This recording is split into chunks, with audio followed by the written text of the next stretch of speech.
Hi, my name is Omar Al-Samari, My name is Aryan Singh.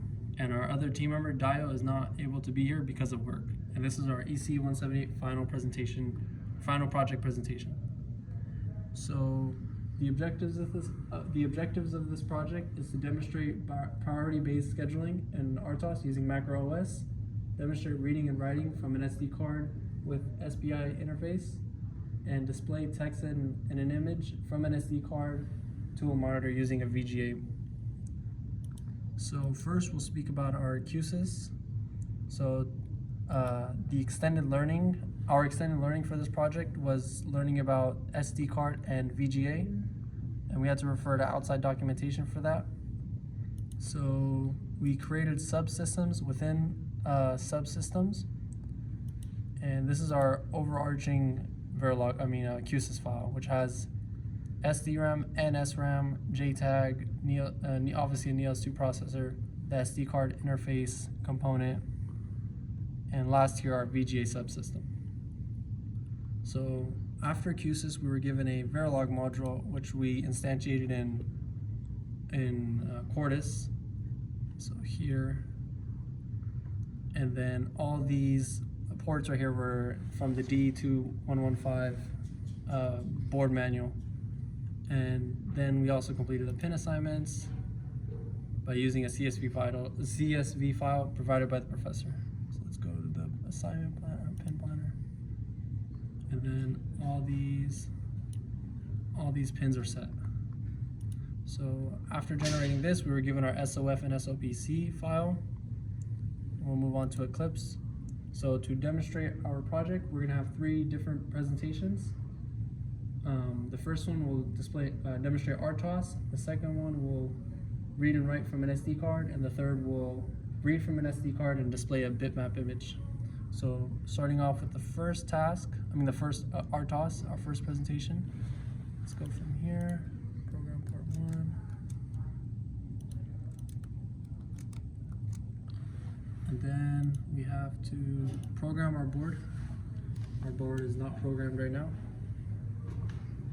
as you can see. And then let's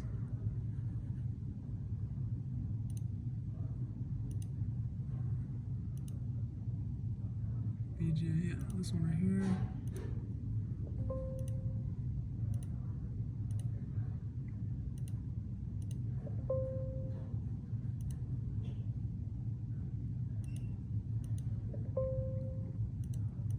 One second.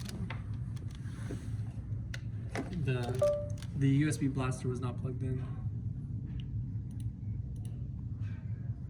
Then we can see the VGA monitor being initialized.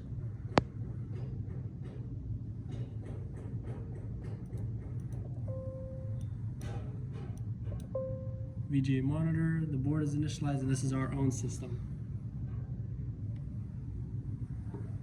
So now executing the task, so now speaking about the first program, we have 2 tasks. Task 1 will light the red LEDs, and then task 2 will light the clear the LEDs and light the green LEDs. Task 1 has priority over task 2, and there's going to be a delay of 3 seconds.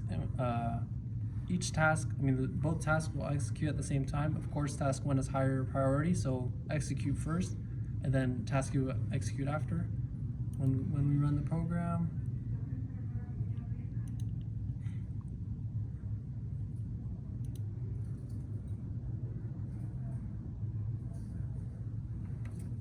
you can see on the DE2 board, the red LEDs light first, and then the green LEDs stay lit for 3 seconds, and the pattern repeats. That's because task 1 executes first, which is the red LEDs. Then right after task 1 executes, task 2 begins, clears all the LEDs, and turns on the green LEDs.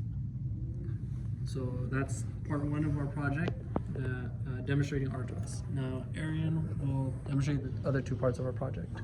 Okay, so moving on to part 2, it's basically using the SD card, and so we're gonna start off with that.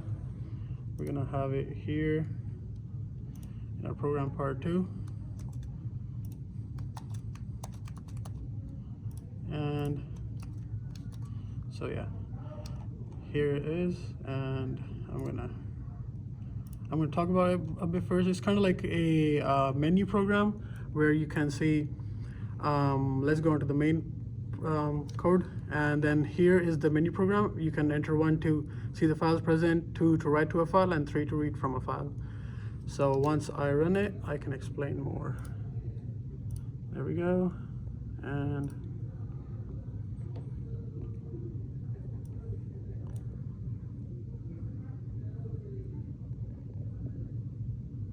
okay, so that's basically what we have. We can enter 1 to see the files present on the card, 2 to write to it, and then 3 to read from it. So we're gonna do 1 to see the files.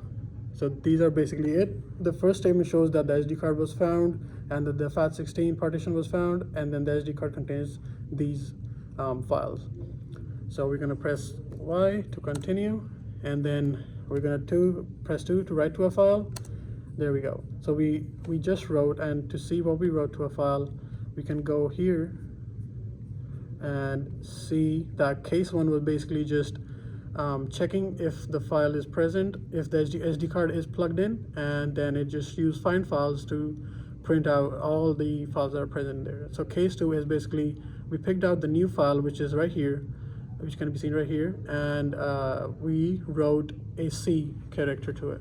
And now if I read out this file using case 3 statement, which is basically reading it, it should show a C as the first character, whereas all the other characters should stay the same. Now we're going to do 3, and that's basically it. You can see that C is our first character, followed by the other stuff that stays the same. Now I'm going to press N to not continue again, and yeah, we're out of that code. So that's basically the implementation of an SD card to find all the files in there, to read and write to it. And now we're going to move on to the part 3 of our program. And moving on to part 3, this one basically explains the culmination of all our parts, which is basically reading from an SD card and then writing to it. So before running it, I'm going to talk about it a bit. So here we start off with our main function, which basically has the pixel buffer DMA here, which has basically the pixel buffer in there, and then to see if the buffer opens, I put an if statement, and then we're going to clear the screen and then start off by showing a draw ECE178 function. That function basically is right here. It uses a lot of draw boxes to create ECE178 on the VGA to show that the VGA is working. And right after that, we're gonna have a little delay, and then we're gonna start off with the SD card. So this is basically what I picked up from the last SD card code, but after this, I put display VGA functions that are gonna show all the files. Now you can see here that all the files are the files that were present here in our SD card as we show in our part 2 of the implementation. And so these files are gonna keep on displaying one after the other with a delay of 8,000 milliseconds. And now to run this program, I'm gonna go ahead and run it. So now you can see ECE178 show with all of the files loading up after it. And it should start about now.